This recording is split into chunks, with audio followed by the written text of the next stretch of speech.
Nolan has a very specific style, and that's great, but it doesn't work for everything. And I think that's the biggest takeaway we can take from this film is that, again, it's a good film. He's a good director. And I think we've said it before on a really early podcast that he constantly produces good work. But it's not all equal, and that's partly because that's just, being a director, you don't always produce the same quality of same worth.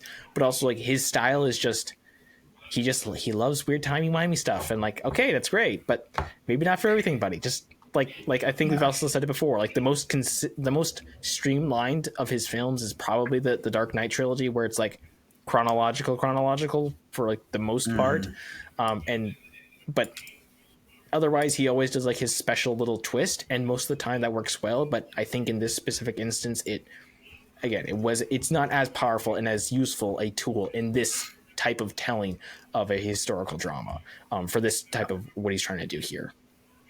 Yeah, I agree. It just doesn't work, and that's okay. If you wanted, actually, this is really weird to think about. If you wanted the factual story, but instead of actually reading a straightforward textbook, you take each page, you chop it, and then you like put it in different spots in the book, and then you figure it out. Give yourself a mental puzzle. That's what Dunkirk is. Yep. You need carbs! May thy knife chip and shatter. There is beauty in imperfections. You're great. I am. And if you feel it, Are you watching closely?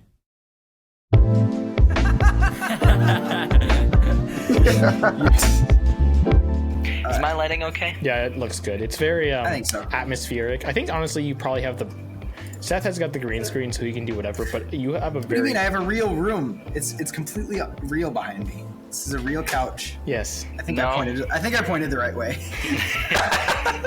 Wait a second. Hang on. That couch is fake? The TV that's right there? The one that's going from corner to corner, Yeah, that one. Yeah. That one, that's fake? At least pushing on it. At least pushing on the fabric of time and space.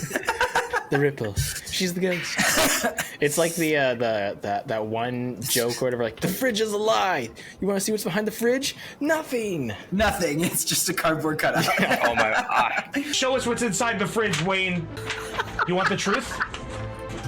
Oh, no. There is no fridge! I lied! Wait, no. That was good. That fridge was there for like so many streams too. What's so funny is that joke was like waiting for like hours. Yeah. Hours and hours to be revealed. It's so funny. Yeah, it's good. my Anyways, word. Will asked if Josh has the best like setup. I think he does because of the string lights. They're very aesthetic. It's atmospheric. Yeah, it's very atmospheric. I think it's the not the it's kind of like the stock standard, like, oh, this is a very nice background I have wall, and You have your baby teeth somewhere behind you. no, I got rid of them specifically because of that. So if you look here, that is my both of those are my graduation what do you call them? I just forgot the word. Diplomas? Yeah, the diploma. There we go. That's my diploma for my for my PSEO college and my actual college where I got my majors. Yeah. Cool. So It's good.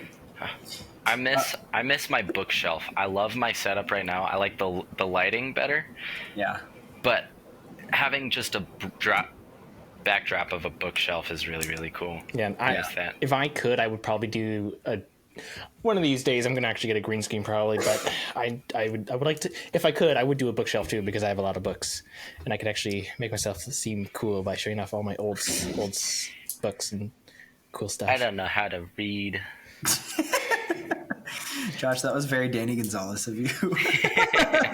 All right, we should probably get on to Got the me stuff. a lot. We should get on to the meat of the episode. Yeah. Dunkirk. Dunkirk. So, I'm going to preface this by talking about what we talked about when we were talking about this. What did we talk about?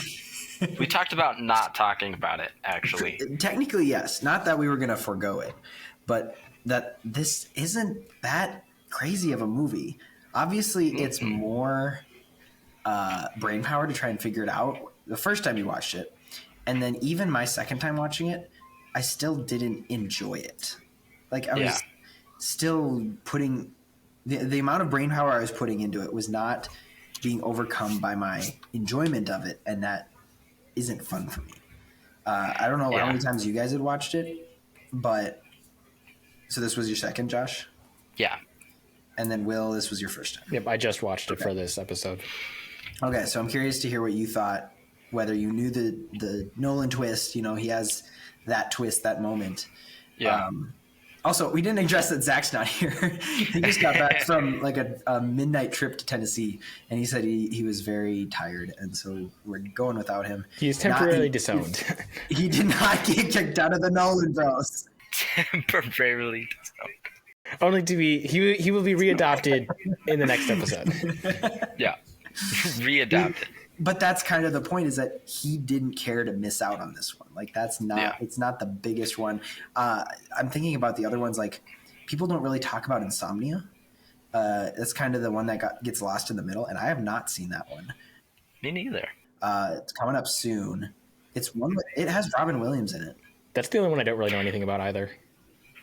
I am a huge fan of Robin Williams. I'm curious to watch it because I don't know the twist. It might actually, from what I remember, it might be his most normal movie.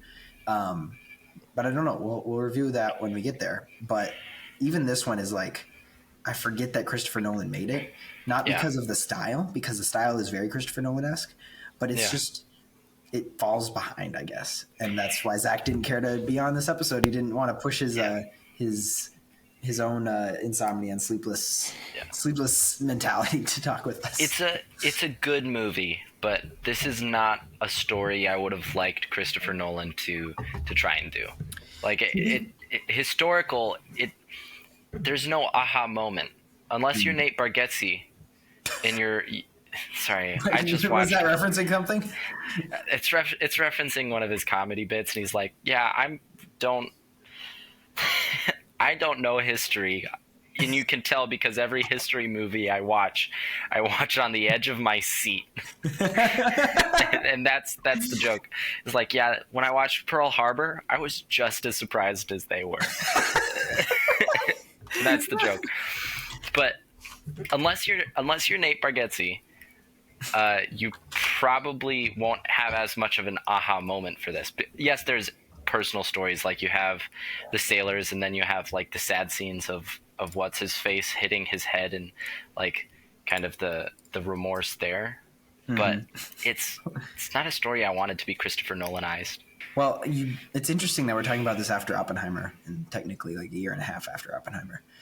But that would have been his second historical adaptation, and that one I felt didn't land. I didn't enjoy Oppenheimer as much as I was expecting.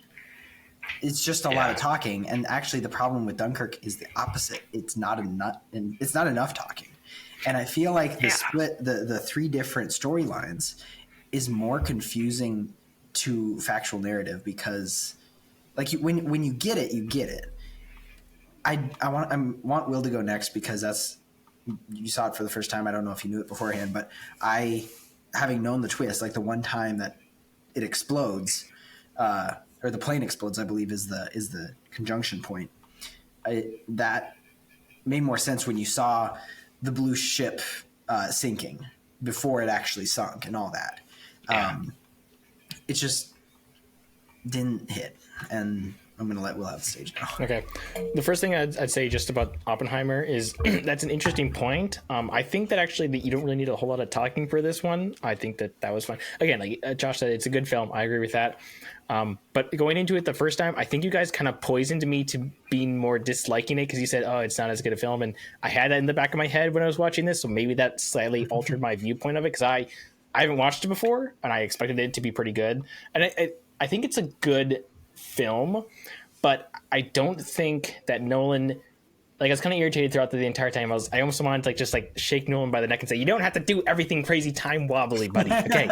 You can just, you can chill. Just chill. Just, no, please don't. Deep breath, one timeline. Yeah. Or here's also what I think would have just made it easier is you can tell different stories. And I think that actually that worked out pretty good for the most part. Like the idea behind that, because then you can get different viewpoints and you can have more characters to engage with. But I think that he should have done it more chronological order, basically have like 3 different stories going at the same time.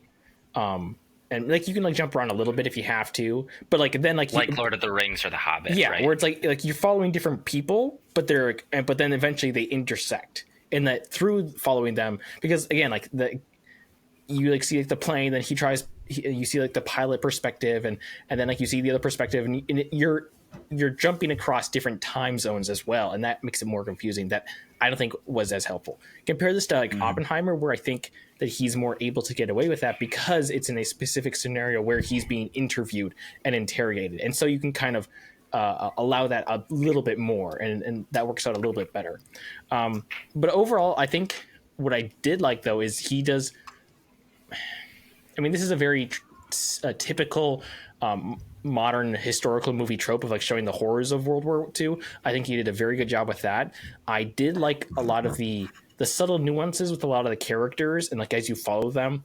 But I think it would have been nicer to have a bit more details on each of them. But again, you don't have to. And again, like it has good cinematography, good all of that. And the only thing is that I would agree, it doesn't have as much of a hit, like an oomph. Like Oppenheimer, as much as like, you know, I felt it was long, the ending is very, it's like a Nolan ending.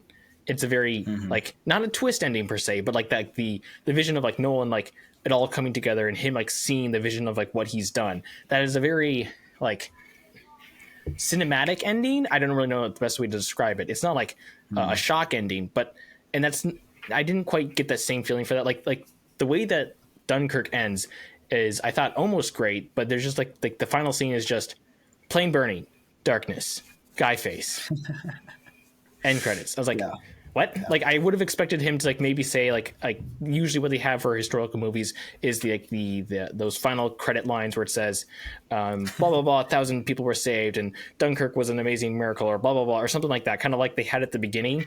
And they didn't have that. So there's a couple things where I was like, what?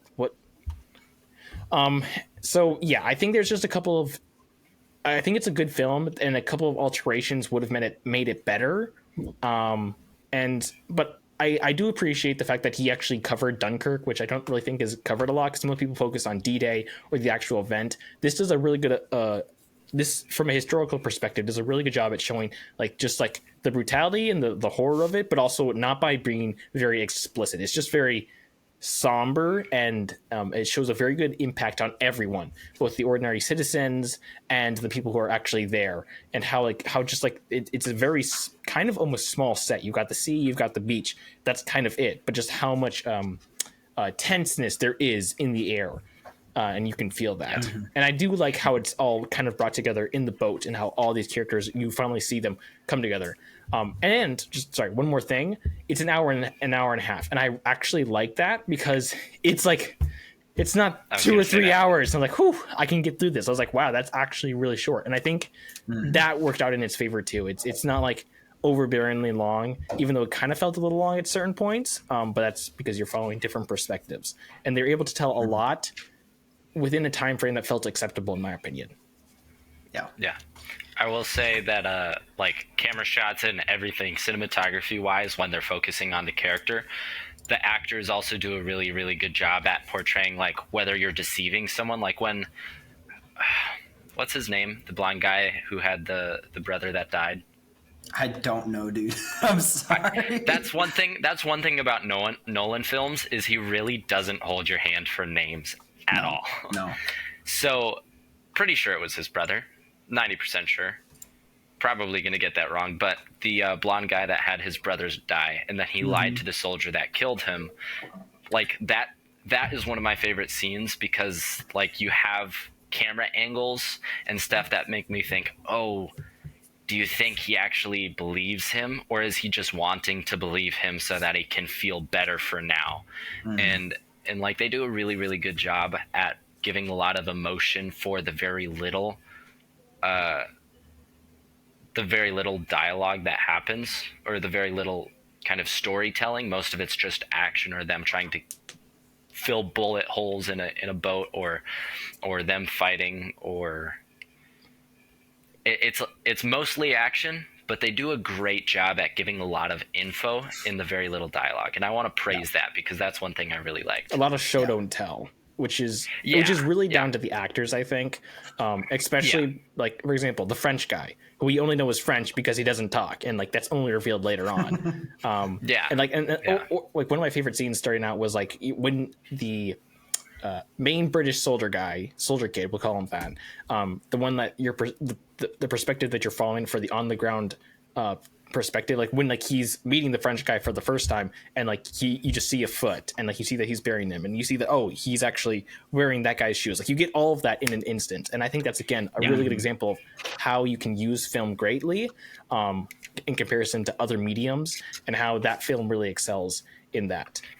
But for sure. But again, just even that's also kind of can lead into a critique that I sort of have, where while we're following British soldier guy, I kind of get lost in like, okay, so he makes it to the beach, and then he goes underneath this pier, and then somehow he's on a boat, and then the boat sinks, and then he's stranded on shore, stranded in the water. Then he washes up on the beach. Then he goes onto another boat that stranded on the beach as well with a bunch of other guys, and that boat goes out into shore, then it starts sinking, then he goes out into the ocean, and then the thing is on oil, then he gets grabbed by the one guy, and then he's in the other boat, and like that kind of got confusing for me a little bit, and that's again because of the different timed cut sequences, that it's just like what's going on here. Again, I think if he had done a bit more chronological, generally in order, and then just had it all tied together, it would have been better. Yeah, I think this film succeeded because of Nolan just being a good director when it comes to making sure that like cinematics and stuff do really, really well. But I think his method of storytelling was not it for this story. And that's the conclusion that we've all kind of come to. Like, it's great. It's a great movie. I'd say it's a good movie. I don't want to give it the great title, but that's all it is, because it's the aha moment that most Nolan films have, like the aha moment for The Prestige or Inception or Tenet, Interstellar, like those that kind of give it replayability. This is one that I watched it once and I was satisfied with once, because I'm like, okay, I kind of got it figured out. It doesn't feel like there's a worthwhile reason for me to keep thinking about this. And on the second one, it only confirmed that. So I was having a hard time locking in, because it's like I kind of already know the story. Why do I have to work so hard to delve into it? That's why I'm not good at the names of it or anything like that. So what I'm hearing you say is that I really forced you to watch this, and it was against your better judgment. Yes. It was the last 30 minutes, and I'll admit, I put it on 2x speed. Yeah. And then I put Subway Surfers underneath it. And then on your computer, you pulled up the Shrek GIF that plays the entire game, the entire movie of Shrek. I'm putting this up in case there are people who are wanting an explanation of how the Dunkirk timelines worked, but it kind of makes sense. It's one that you get, but you wish you would go back to watch it, but you don't really want to watch it again. Does that make sense? I feel like I'm going to say I feel like I nailed that. I hadn't seen that, and I wanted that, and I'm like, well, I'm not going to watch it. Like, you exactly described what I was feeling after seeing that. I wish I would have looked up a timeline, but I'm not smart enough for that. Now you have to watch it a third time. I think kind of like the difference between this and another Nolan film is that for this film, what I would have liked is somebody to say, this is going to be spoiler free, but here's some info that's going to make the watching better going into it. And I think that shows a weakness of the film. The other thing for this is that compare this to other Nolan films where he does have this twisty, weird what's going on, but it makes you want to rewatch it. And I think in this case, this makes you not want to rewatch it because it's, I think, unnecessarily complicated. And that's not a very good strong suit for most historical dramas, because it's a historical thing. You're trying to tell a story. You can do that in engaging ways, and there's different ways you can do that. And I think, again, using the different parallel stories is not a bad idea, but like specifically the different timeline thing, when people are like not going to be as interested per se, I don't think that works well in this medium, which is kind of rehashing what we're already saying. Yeah, I like what you said about like like having to go to stuff before watching the film and having it make better, because I think of Tenet specifically, where that movie was really, really good, and it was very enjoyable, and the aha moment was very, very catching, which made me want to watch it again. Whereas the aha moment for Dunkirk doesn't really give me that desire to watch it again. It's like, oh, okay, and then you just keep moving on. The reason Dunkirk suffers because you need to watch stuff beforehand to make it okay, not to make it better. Whereas like Tenet, it's great on its own, and watching stuff outside of the movie, like YouTube videos and examples and pictures of a timeline, is what emphasizes it. Yeah. Like just brings the best out of it, rather than just making it bearable like Dunkirk. Yeah. Because when I go to watch a historical movie, most of the time I'm doing that to say what is this director trying to portray history. I'm not trying to let me try and figure out this time box mystery thing. Whereas like that's kind of Nolan's style. That's a good style for him, but I think specifically in this medium, the way it was used was not as good. Like compare this to, for example, to like 90% of every other historical drama. It's always like, especially World War II, it's always like focusing on a single group that does a single thing that's in order. Like, you know, and that usually is done so for a specific reason because it works well. Again, like you can have little variability. I think Oppenheimer, in the way that it's done, is actually not too bad. It's just there's different things that kind of detracted from that film. One thing that, as Josh was talking about, the memorability of the characters, not only were names difficult, but Ellie said that all of the soldiers looked the same. Yeah. They all had black hair. I know, black hair and very neutral faces. The only one I noticed was Harry Styles, and barely because he's Harry Styles. But It was which one was Harry Styles? He was the guy who was threatening to kick the Frenchman out of the boat. The soldier. Yeah. I mean, you could argue in some sense that's kind of portraying like everyone. That's how they almost all looked or whatever. I think you could maybe make an artistic argument for that. I felt for the most part, I was able to follow the specific characters, at least because we have Cillian Murphy, who's Cillian Murphy, which, by the way, whenever we do our Nolanverse timeline, it's going to be really weird because there's so many actors that are in the same, like in different Nolan films. So like that's a different rabbit hole. But I was like, wait, we have Bane here? What's going on? We have the Scarecrow? What? When we do the Nolanverse episode, we are going to ignore name changes and timelines because you can't really work with those really well. So we're just going to do faces and saying that they moved on to, like, this sailor guy had PTSD, so he moved to Gotham and studied PhD in psychology and theater and all that stuff. So I'm looking forward to that. I found a website that I feel I would really like. History versus Hollywood, which I feel like they missed out on calling it real versus real. REAL versus REEL. Yeah. Anyways, there's most popular historical movies here. And they ask questions, say, did this really happen? Did this really happen? What's interesting is that almost everything actually happened. At least the general consensus of the historical account. Farrier, the Air Force pilot played by Tom Hardy, was pretty much the only real character, the only real person that they adapted. Everyone else was either a personification of like the Englishmen driving their boats. Like they had to follow somebody, so they made up a fictional character. There's no one guy that they had to single out. So the kid who died, I don't believe actually happened. As a specific person. The other one was the general, was based off of somebody, but not the actual name. But most of the facts of what happened were real. So I think that it's cool that he did stick to a very specific and accurate view of the story. But like Will said, I don't think that it helped. I don't think it really did much to do that. Like it's an amazing story, but it's not an awe-inspiring story. Well, I think it's cool to learn about, but I'd rather read about it in a history book. Well, actually, I almost disagree because, again, I am thankful that he's covering Dunkirk because it doesn't really get covered a lot. And as somebody who has a very big passion for history, Dunkirk, I think, is... Degree in history. I do, as a matter of fact. so I can throw that around every now and then. So That's his thing. We do historical films with this guy. yeah. So I can throw my weight around in this one and kind of tell you what's what. But Dunkirk, I think, to my knowledge, like, he does a pretty good job of like being historically accurate, which I very much appreciate. And I think that this shows that you can do a really good film.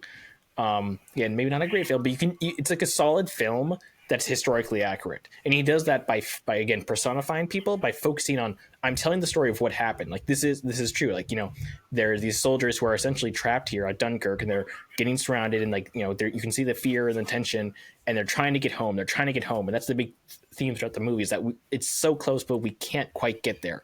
And then you have like this turnaround where ordinary citizens pull out and they come in droves, and they're a big part of the reason that hundreds of thousands of soldiers were able to escape from Dunkirk almost miraculously and make it to Britain. And that is like a compelling story. And I think that overall he does a good job of actually showing that. But it also doesn't have the same emotional impact as like Hacksaw Ridge, for example, is able to deliver.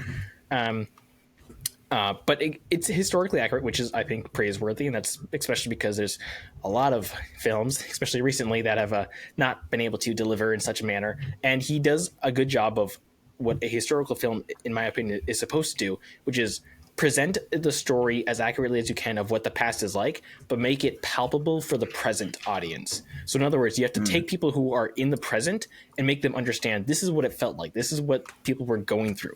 This is the story of what happened in this specific instance.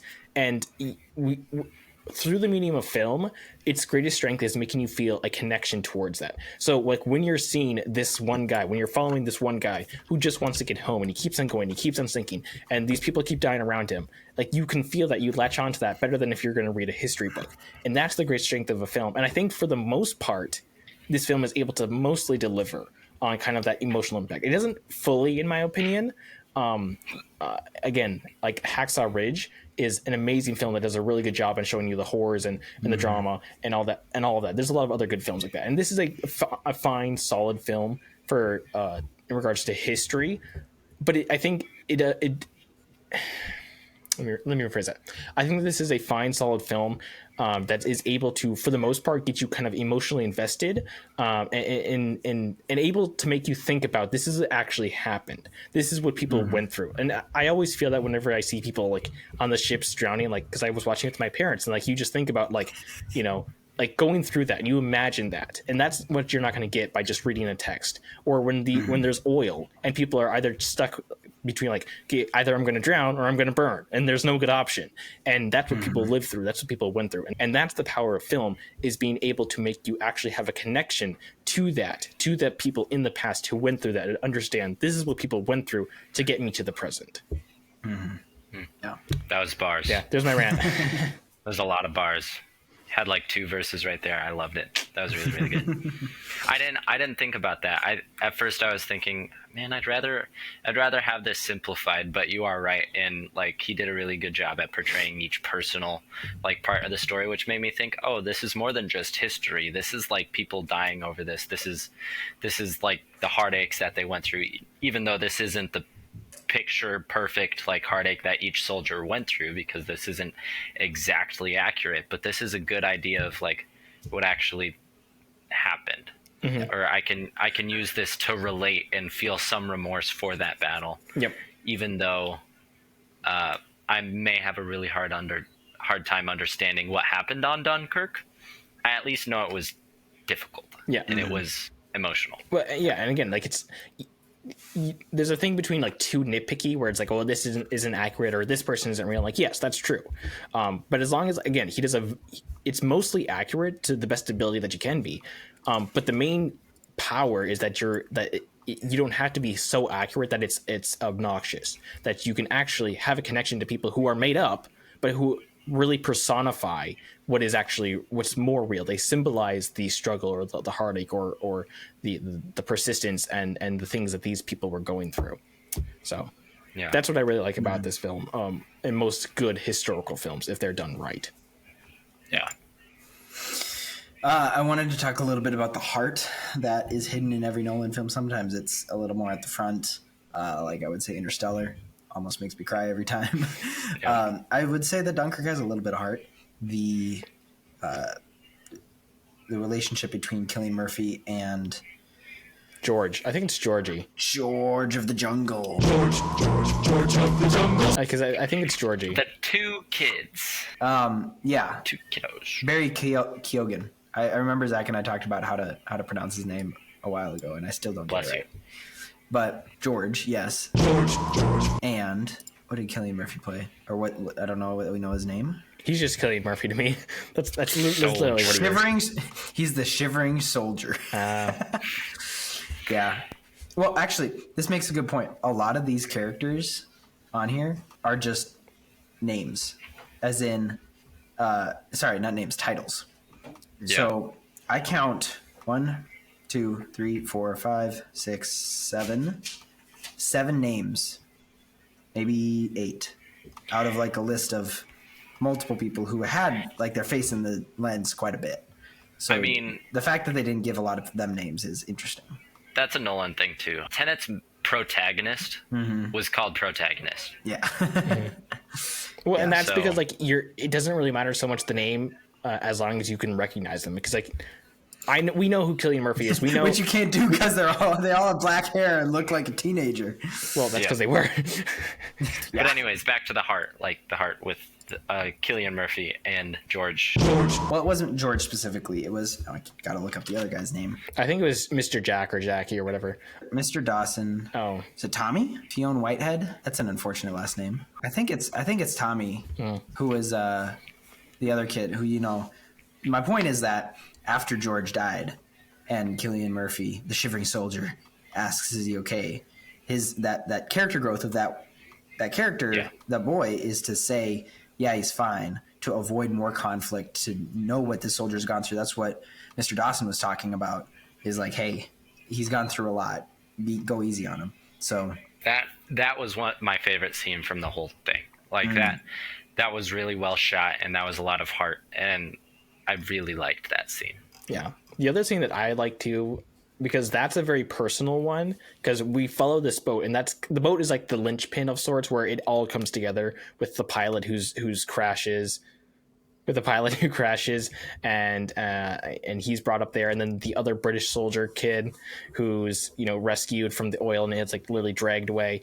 But I also really liked I really like Tom Hardy's pilot character, and the kind of the last scene where he's like out of gas, and then like you hear like the airplane, the German airplane, and like he destroys it, and then like you just see him like coasting, and I really love that last sequence where he's just, there's so much emotion that professional actors are able to convey, and so much that they're able to tell with just a couple of looks that I really respect and appreciate. And near the end, like you just get a lot of those very like, there's just so much conveyed with so little speaking that I really just appreciate and love that. And like, when he's like burning his ship and like he's just sitting there and he's just looking off, and when he's flying and he's landing, all of that I just really love how that's done. what else is there? Like, honestly, we're at 34 minutes and we're done. Like, I feel like there's got to be at least one more thing. The boats are cool. The guy who plays the commanding officer was a good one. The scene where everyone shows up and it's like, oh, I see you home, and it's because it's all the people are there. It's like that's pretty good. That's okay. One last thing I really do like, the score, and I knew it because I have recognized the score before because I've watched a what's it called? Not a music video, but like it's a mashup of clips between Darkest Hour, another film that's kind of set in the same time. Just watched that recently, and it was really, really good. Yeah, so I saw it was like a YouTube video which is like a couple minutes long, which is like it has scenes from Dunkirk and from Darkest Hour, and the way that it was spliced together, I thought was really good. And that's the other thing I can give credit for, is that this has amazing scenes. Like if you take them out of context, I think they almost work better sometimes because you can imagine so much more about what's going on. But just the score is really good, and I got to give credit to that because it's a very somber film. It's not very like loud as often, but when it is, like you can really hear it, and I love that score for the film. It's really good. Yeah. I believe this is one where if you listen to the music or the metronome sound that was in there, that depending on which one you were watching, which timeline, it was either ticking fast or regular or slow. Not necessarily like Inception was, where each tick actually resonated, or each sound of the music resonated throughout the layers of the dream, but just to signify like the I don't know which way it would be, but one of them would be ticking really fast, just the background tick tick tick tick. One would be tick tick tick, and then the other one would be tick tick. I feel like I recognize that. I couldn't tell you exactly how they pulled that off, but I believe that was Hans Zimmer. So yeah, it was Hans Zimmer, of course. The funny thing that I've noticed is that Nolan has moved from Hans Zimmer to Ludwig Göransson. He started off with Tenet, and then he did Oppenheimer, and now he's going to be doing the Odyssey movie that's coming out next. Oh, I'm so excited! And it's just like he forgot all about Hans Zimmer when he found out a different quirky guy to do his music for him. So yeah, Odyssey is going to be interesting when he does that one. I have a suspicion for, I think, how he's going to do it. We've kind of talked about it on our Discord, which you should join, by the way. But yeah, again, Nolan has a very specific style, and that's great, but he doesn't work for everything. And I think that's the biggest takeaway we can take from this film is that, again, it's a good film. He's a good director. And I think we've said it before on a really early podcast that he constantly produces good work. But it's not all equal, and that's partly because that's just being a director. You don't always produce the same quality of same worth. But also, like, his style is just he loves weird timey-wimey stuff, and like, okay, that's great, but maybe not for everything, buddy. Just like I think we've also said it before. Like the most streamlined of his films is probably the Dark Knight trilogy, where it's like chronological for like the most part, but. Otherwise, he always does like his special little twist, and most of the time that works well. But I think in this specific instance, it's not as powerful and as useful a tool in this type of telling of a historical drama for this type of what he's trying to do here. Yeah, I agree. It just doesn't work, and that's okay. If you wanted, actually, this is really weird to think about. If you wanted the factual story, but instead of actually reading straightforward textbook, you take each page, you chop it, and then you like put it in different spots in the book, and then you figure it out. Give yourself a mental puzzle. That's what Dunkirk is. Yeah. Excuse me. Yeah, that's all I got. It's a pretty simple movie. No, I shouldn't say that. It's a pretty short movie. Very complex. It'll give your brain a workout. Again, this is one that I would not say you have to see. You could go without seeing Dunkirk, and you'd probably be fine. You could even read about it instead. But I don't know. Yeah. It makes an easy episode for this week, and now we're done in like 40 minutes. Yeah, I would say that this is. Again, because of my history bias, I do like it a bit more because of its use in like reaching audiences and having more of an impact. So I would recommend it for that. But I think that this is the type of film where it's a one shot, how do you feel type of film where you watch it once, you watch it once. There we Sound go. It out. I English, yes. I think it's the type of film where you watch it once and then you just see, how do I feel about this? I think it's you can be one and done, but for some people, I think it is also maybe I actually want to watch it again and maybe a bit more. I just think it's a type of film that you should probably just watch because I think it's good enough that you're not going to be, I don't think, disappointed. Maybe if you're like having high expectations, just have like let's just see what this is going to be like and how I feel about it. I think that's the type of film this is. Maybe not a rewatchable one, but I think I would kind of recommend just watching it once to see how you feel about it. And then, if it's great, it's great. If it's kind of meh, then it's meh to you. And if you want to watch it in 2x speed, don't feel guilty. I wonder if there are Dunkirk stans like that. The Dunkirk is their favorite movie of Christopher Nolan's. The two of you were offending. I'm sorry. I'm not, but what we've said is what we've said.